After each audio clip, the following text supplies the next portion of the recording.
Dalawang linggo ang lumipas. Si Kader ay bumalik sa flight duty.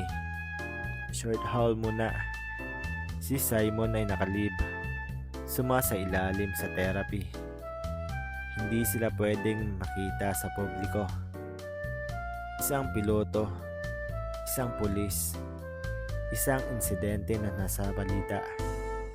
Kaya nagtatagpo sila sa mga pagitan, sa kotse madaling araw, sa rooftop ng lumang apartment, sa tawag na walang video, para lang marinig ang paghinga ng isa't isa. Nasaan ka? Sa ulap. Mag-ingat ka. At sa bawat tawag, may I love you na hindi pa binibigkas. Isang hapon, habang palabas ng briefing room si Kader, Captain Puentes. Lumingon siya, si Oliver. Naka-civilian clothes, may tungkod, pero tuwid pa rin ang tindig. May pilat sa gilid ng leeg niya, alaala ng isla. Akala ko nasa deployment ka, sabi ni Kader. Bakas ang gulat nito sa muka. Medical discharge, temporary, sagot ni Oliver. Umiti siya. Buhay pa tayo, di ba? Nagkape sila, tahimik, maingat. Masaya ka ba? Tanong ni Oliver. Diretso. Napatingin si Kader sa bintana sa eroplano sa runway. Oo, sagot niya. At takot. Tumango si Oliver. Normal yan kapag may mahalaga kang pinanghahawakan. Walang selos sa tono niya. Walang pagsisisi. Kundi isang pag-unawa. Isang gabi, habang magkasama si Kader at Simon sa apartment, nagising si Simon sa sigaw ng sarili niya. Hawak ang baril na wala naman doon. Pawis na pawis, humihingal. Agad siyang niyakap ni Kader. Dito ka. Paulit-ulit niyang bulong. Dito ka, buhay ka. Umiyak si Simon. Unang beses, walang tapang. Akala ko mawawala ka. Pira-piraso ang boses. Akala ko ako ang dahilan. Hinawakan ni Kader ang mukha niya. Di ikaw ang dahilan, mariin niyang sabi. Ikaw ang dahilan kung bakit ako nabubuhay. At doon sa gitna ng dilim, nagtagpo muli ang kanilang mga labi. Mas matagal. Mas totoo. Dumating ang memo. Reassignment para kay Simon. Isang high-risk unit sa Mindanao. At para kay Kader, international route. Long haul sa Europe. Magkabilang dulo ng mundo. Tahimik silang nakaupo. Magkatabi. Pili ka ba? Tanong ni Simon. Umiti si Kader. May luha sa mata. Hindi, sagot niya. Mananatili ako. Tumango si Simon. Ako rin. Walang pangako ng madali. Walang kasiguraduhan. Pero may paninindigan. Welcome sa ating mundo ng Pinoy Boy Love Stories. Mga kwentong puno ng kilig, kirot, sikreto, at tunay na pagmamahal. Dito, bawat kwento ay may buhay. Bawat karakter ay may puso. Bawat eksena, may emosyong tatamang diretso sa'yo. Kung mahilig ka sa mga BL na may halong drama at unexpected twist, nasa tamang lugar ka. Huwag mong kalimutang mag-like kung nagustuhan mo ang kwento.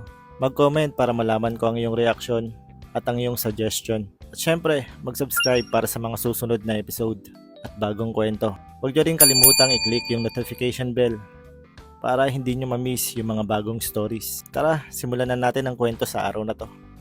Tahimik ang umaga. Walang putok ng baril. Walang sigaw ng mga tao. Walang mga yabag at mga tumatakbong mga paa.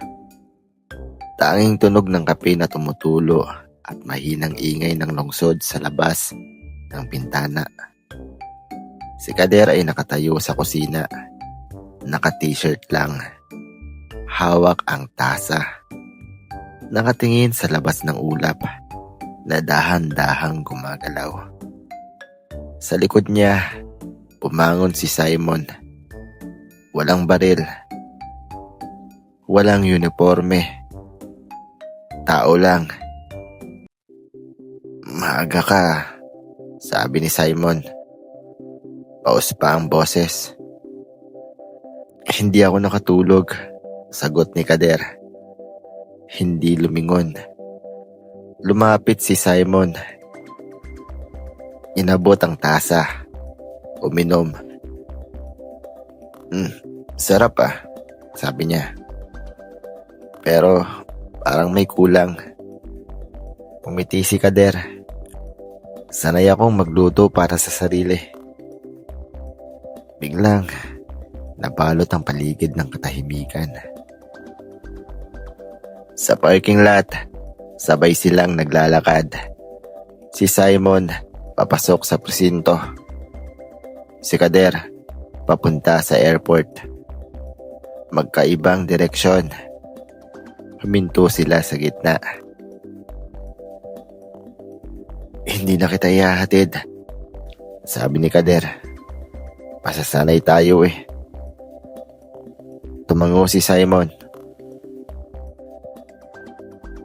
"Pero hindi ibig sabihin nun aalis ka, diba?" Nagkatinginan sila.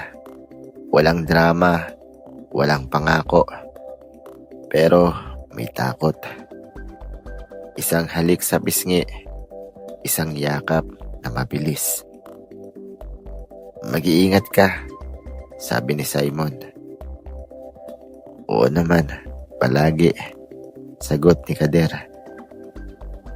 Naghiwalay sila at sa unang pagkakataon, matapos ang lahat, wala nang humahabol.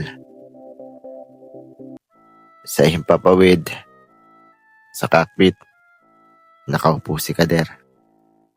Routine flight, walang threat, walang alert. Pero nanginginig ang kamay niya. Hindi sa takot sa ere, kundi sa katahimikan. Ganito pala kapag wala ng kaaway sa isip niya. Sarili mo na lang ang kaharap mo. Pumikit siya sandali at sa isip niya ang mukha ni Simon. Nakangiti sa kusina. Sa presinto, nagbasa si Simon ng report.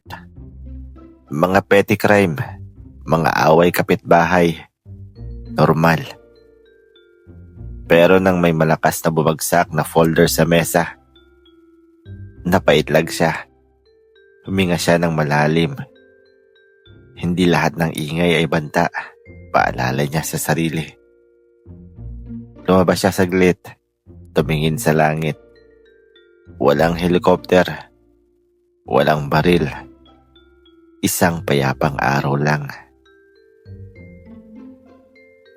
Gabi na nang magtagpo silang muli. Walang tanong kung kamusta. Walang recap ng araw. Tahimik silang kumakain. Hanggang sa biglang magsalita si Kader. "Natakot ako kanina." Tumingin si Simon sa kanya. "Bakit?" "Wala akong kaaway," sagot niya. "Wala akong dapat labanan." Tumango si Simon.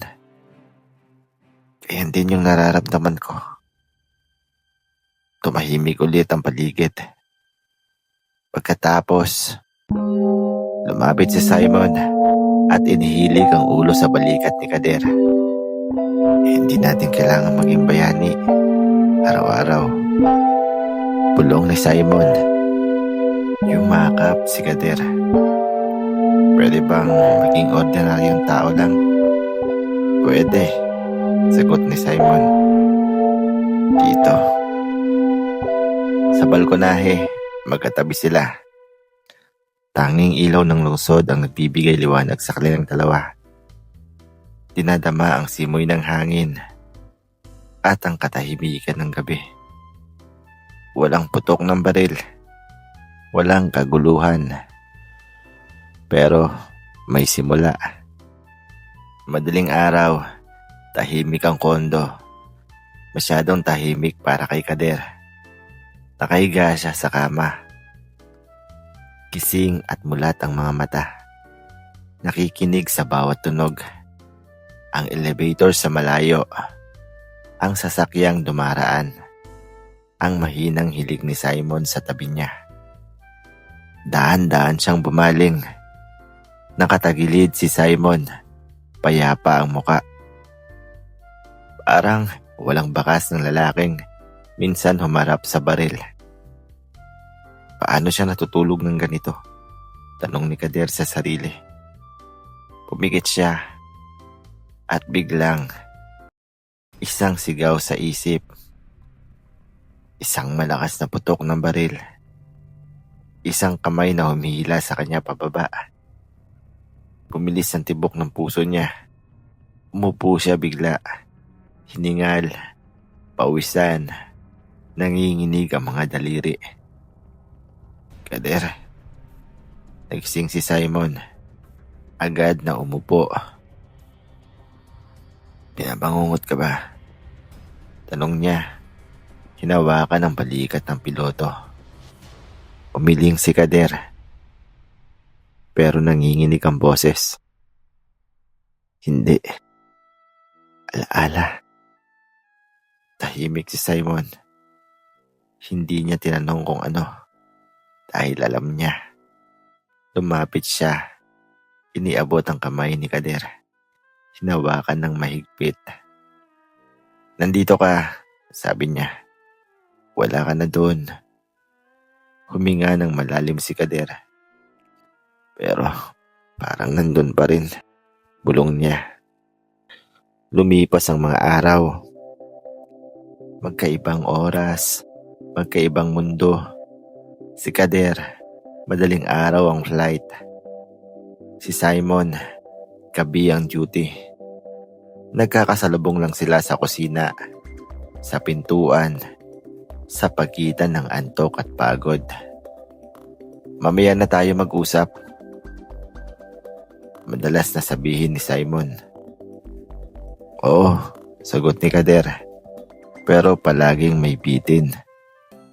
Isang umaga, nadatna ni Simon si Kader sa sofa. Yakap ang unan. Tulog. May luha sa bisngi. Hindi niya na ito ginising. Tinakpan niya lang ng kumot. Isang gabi, umuwi si Simon na may pasa sa braso.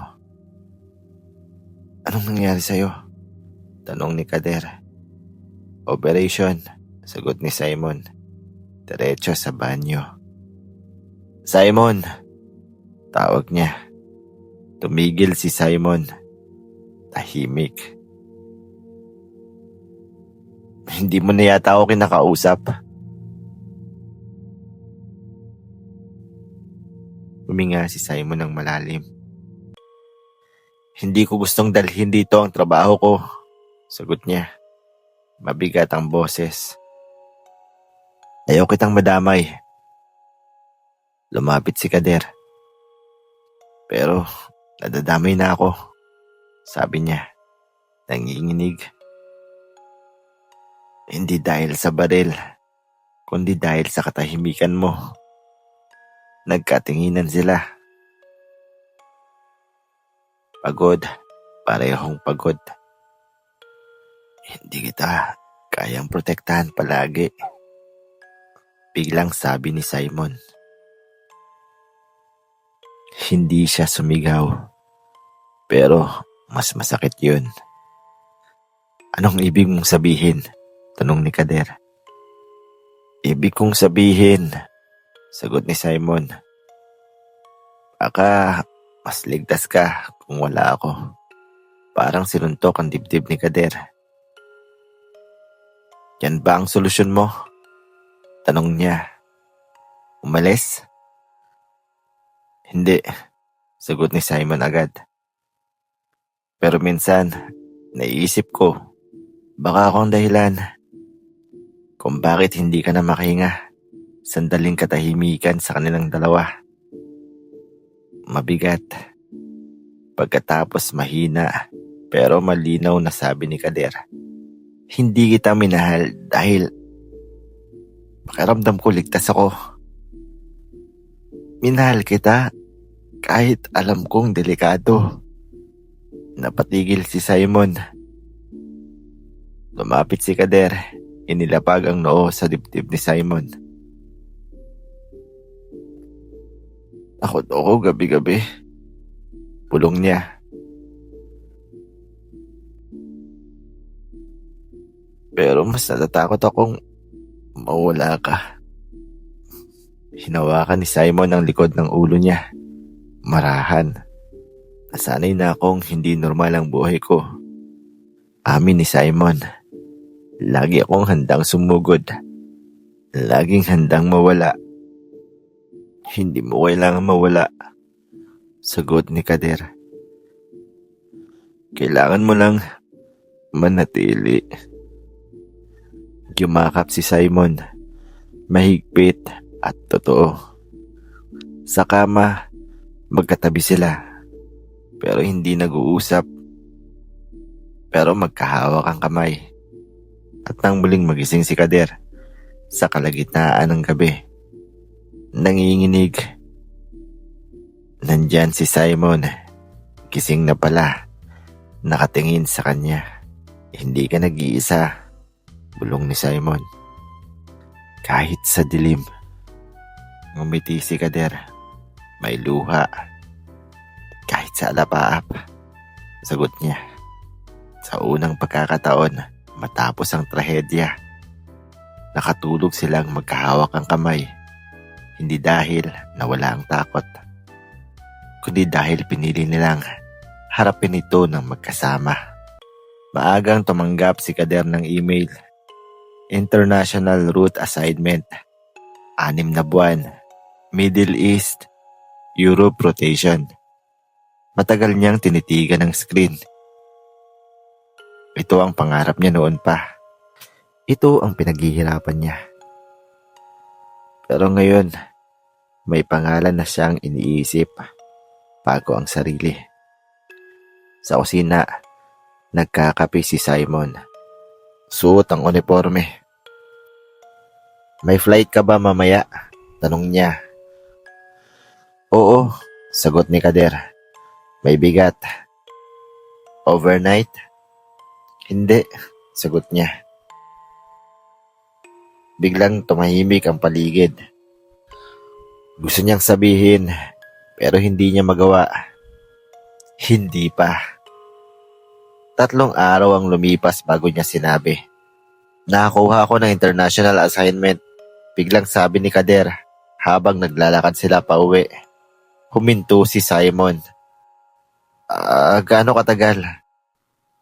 6 na buwan. Mahabang katahimikan. Mahabang segundo. Congratulations, sabi ni Simon sa wakas. Ngumiti si Kader. Pero ngiting parang pilit. Simula noon, may pagitan na. Hindi galit. Hindi tampuhan. Parang mas masahol pa ron. Hindi na sila nag-aaway. Hindi na rin sila masyadong naglalambingan. Parang pareho silang natatakot makabasag ng salamin. Unang linggo ni Kader sa abroad. Late night call. May bago kaming cabin crew. Kwento ni Kader. Mabait siya. Pinoy din. Tumango si Simon. Lalaki? Oo, sagot ni Kader. Pero walang mali siya. Sagot ni Simon. Isang pantig lang, pero ramdam. Pagkatapos ng tawag, matagal na nakatitig si Simon sa screen. Hindi siya siloso. Sanay siyang magtiwala. Pero malayo ang kalaban ngayon. Hindi niya makita. hindi niya mahawakan. Habang tumatagal, mas bihira ang tawag. Pagod si Kader. Overtime si Simon. Minsan sabay silang online, pero walang nagsasalita. Hanggang isang gabi, hindi na tumawag si Kader. Natulog si Simon ng may kaba. Kinabukasan, tumawag si Simon. Okay ka lang ba? Tanong niya. Oo, sagot ni Kader. Sorry, nakatulog ako. Tumahimik ang paligid. Hindi mo na yata ako hinahanap. Biglang sabi ni Simon. Natigilan si Kader. Uy, hindi totoo yan. Pero, ramdam ko sagot ni Simon. Parang may mundo ka na hindi na ako kasama. Huminga ng malalim si Kader. Hindi kita iniwan. Sabi niya. Lumayo lang ako para sa pangarap ko. Paano naman ako? Tanong ni Simon mahina. Hindi agad nakasagot si Kader. At iyon ang pinakamasakit. Matapos ang tawag, pag-isa si Kader sa hotel room. Tahimik. Malamig. Napaupo siya sa kama. Hawak ang phone. Akala ko kaya ko. Akala ko sapat na ang pagmamahal. Sa kabilang dulo ng mundo, si Simon ay nakaupo sa sasakyan. Hindi pa umaandar. Pinipigilan niya ang luha. Bago matulog, may pumasok na text si Kader. Hindi kita pinili. Laban sa pangarap ko. Pinili kita kahit kasama ang pangarap ko. Matagal bago nag-reply si Simon. Huwag mo lang akong gawing pahinga. Gawin mo akong tahanan. Napapikit si Kader. May luha. Sa dalawang lalaking parehong matapang. Minsan ang pinakamahirap na laban ay ang manatili kahit malayo. Kader, dinner? Napalingon siya. Si Ethan Reyes, ang co-pilot sa international route. Matangkad, malinis ang ngiti. May boses na parang sanay magpatawa ng pagod na crew. Libre lang, dagdag ni Ethan. Mukhang hindi ka pa kumakain Ngumiti si Kader. Pilit na magaan. Okay. Hindi dahil gusto niya, kundi dahil ayaw niyang mag-isa.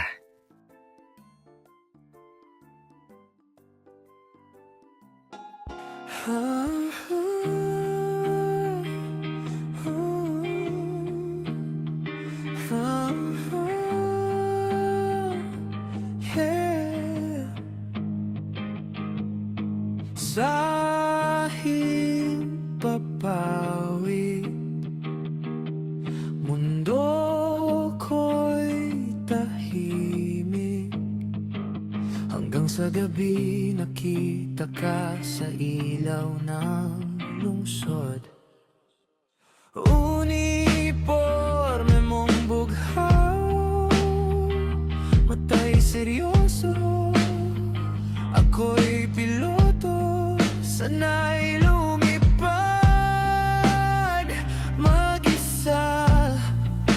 Magkaibang landas, magkaibang mundo, pero sa bawat sandali, ikaw ang pahinga ko.